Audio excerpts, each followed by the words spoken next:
আজকে সকালেই হঠাৎ করে এরকম একটা বাজে খবর শুনতে হবে এটা আমি ভাবিনি। সিকিম গভর্নমেন্ট আমাদের যারা রাইড করি আমরা, যাদের স্বপ্ন নিজের বাইক নিয়ে সিকিমে ঘুরে বেড়ানো, 0 পয়েন্ট, নর্থ সিকিম, ইস্ট সিকিমে যাওয়ার যে স্বপ্ন আমরা দেখে আসছিলাম বা দেখি, তাদের জন্য কিন্তু একটা খারাপ খবর।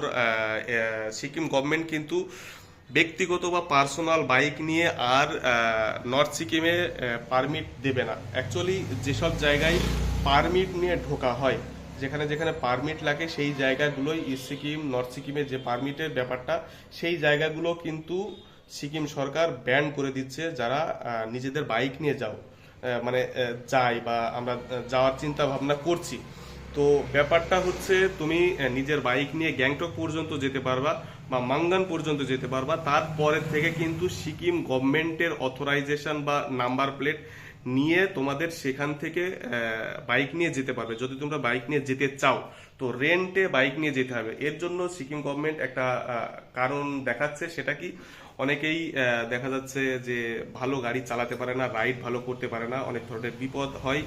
তো এটা একটা কারণ দেখিয়েছে। আরেকটা কারণ দেখিয়েছে পারমিট নিয়ে। তো পারমিটের কারণটা হচ্ছে, যারা গভর্নমেন্ট অথরাইজেশনের পারমিট দেয় তারা কিন্তু 200 টাকা করে নেয়, ঠিক আছে। আর বাইরের থেকে পারমিট করতে গেলে 600-700 টাকা করে পড়ে যায়। তো এই জায়গায় একটা কালোবাজারি শুরু হয়ে গেছে ওখানে। এটা রোখার জন্যই নাকি এই ব্যবস্থাটা নেওয়া।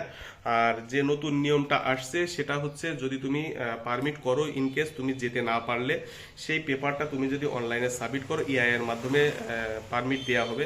যদি তুমি সেটা সাবমিট করো তাহলে তোমার পারমিটের যে টাকাটা সেটা তোমার রিফান্ডেবল হবে।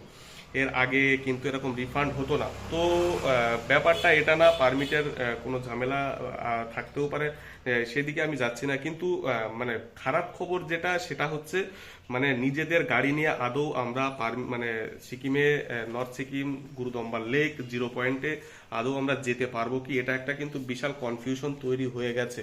একটা গাড়ি কিনেছিলাম, আশা ছিল প্রথম রাইড যাব পাহাড়ে, এবং Sikkim, north Sikkim, 0 point, Gurudongmar lake নিজের বাইকটা নিয়ে যাওয়ার একটা ইচ্ছা ছিল। তার জন্যই কিন্তু নিজের বাইকটা কেনা ছিল। তো সেটা মনে হচ্ছে না আর পূরণ হবে। কি করে হবে, কতদূর সম্পূর্ণ হবে সেটা বুঝতে পারছি না। তো এটাই বলার ছিল, গুরুদম্বার লেকের সামনে দাঁড়িয়ে বা 0 পয়েন্টে দাঁড়িয়ে নিজের বাইকের সাথে ছবি তোলার যে ফিলিংস, সেটা কিন্তু ভাড়া করা বাইক বা রেন্টেড বাইক নিয়ে সেই ফিলিংসটা আসে না। এটা সিকিম গভর্নমেন্টের জানা উচিত। এই ব্যাপারটা একটু বিবেচনা করা উচিত। আরও একটা কথা, আমার ব্যক্তিগত মতামত, সেটা হচ্ছে যে যারা প্রচুর পরিমাণে রাইড করে বেড়ায়, একদম অথেন্টিক রাইড যারা করে, যারা প্রপার যারা রাইড করে, তাদের ক্ষেত্রেও কিন্তু এই সমান কার্যকর নিয়মটা কার্যকর হচ্ছে। কিন্তু তাদের উপর কিন্তু এটা দ্বিচারিতা আমি বলবো। তো সব মিলিয়ে এটা কিন্তু খুবই একটা বাজে নিউজ, বাজে খবর। এই পুজোর ভিতরেই আমি যেতে চেয়েছিলাম নর্থ সিকিম।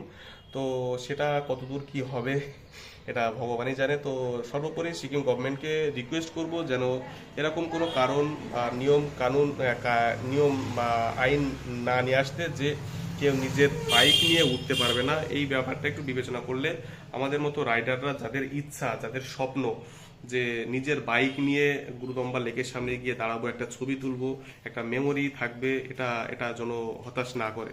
এটা বিশেষভাবে অনুরোধ সিকিম গভর্নমেন্টের কাছে। ধন্যবাদ।